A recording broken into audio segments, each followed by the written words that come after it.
La settimana nazionale della bonifica e dell'irrigazione permette ai consorzi di bonifica di presentare e aprire i principali impianti idrovori del territorio con diverse iniziative. Sabato 18 maggio, presso l'impianto idrovoro di Cittanova, si è tenuta l'inaugurazione della manifestazione, con saluto delle autorità e uno spettacolo musicale. Con oggi noi avviamo questa festa che la chiamiamo Settimana della Bonifica, ma è una festa tra virgolette, ci serve per far capire al territorio e chi vive sul territorio com'era a suo tempo, com'è mantenuto in funzione oggi, perché ricordiamoci che sul territorio del Veneto orientale ci sono oltre 75 impianti idrovori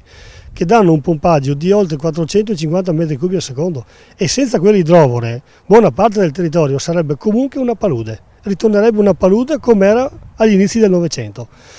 Noi con queste manifestazioni vogliamo far capire al territorio e stiamo investendo moltissimo sui giovani, sulle scuole, perché si rendono conto com'era a suo tempo e come oggi con i nostri idrovori, con i nostri mezzi e con tutti i nostri manufatti del territorio le manteniamo in efficienza. Ecco, in questi giorni ci sono state forti inondazioni, soprattutto nel Trevigiano. L'importanza per il futuro di tutto questo impianto di bonifica delle idrovore stesse? Grazie al buon Dio questa volta queste nostre terre non sono andate sotto, lo si deve soprattutto alla clemenza del nostro Signore, ma lo si deve anche al lavoro che hanno fatto i consorzi di bonifica, al lavoro puntuale e agli interventi puntuali che in questa parte di territorio sono stati fatti. Per carità, dall'altra parte, soprattutto nel Vicentino, si sta andando avanti con i lavori, sono lavori in corso su 2 casse di espansione,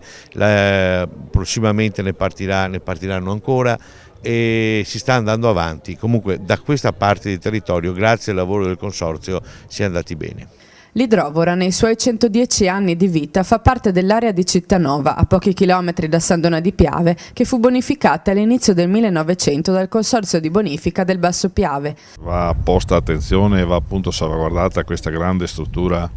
dei consorzi di bonifica nel Veneto che garantiscono non solo il paesaggio, l'agricoltura, ma garantiscono buona parte del territorio veneto dalla salvaguardia delle acque